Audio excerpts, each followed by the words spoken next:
you need to think of the business like the game of Monopoly. So in half the states, you're playing the Monopoly game of tax lien. In half the states, you're playing the Monopoly game of tax deeds.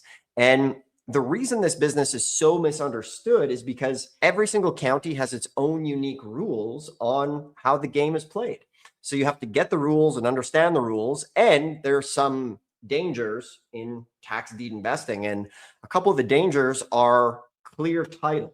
So sometimes the mistake folks make is, Josh says this often, just because a property is going to sale at a tax deed auction often doesn't mean it is a tax sale property.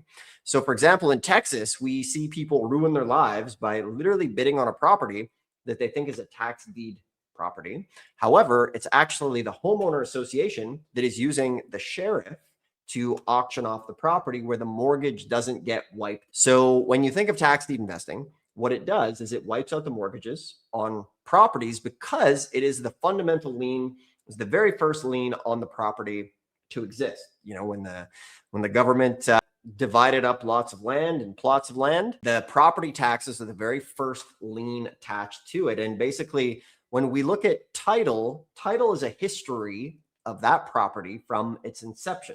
So remember this saying, it is he who records first has first priority to foreclose.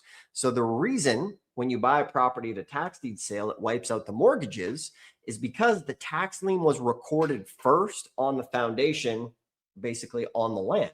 So what they're going to do is they're going to notify everybody above them. Say it's a first mortgage for 100 grand. They're going to say, hey, mortgage company, the taxes haven't been paid. Pay our property taxes or we're going to foreclose and you're going to get wiped out. So that's the beauty of this business and why we always say, you know, mortgage free for pennies on the dollar.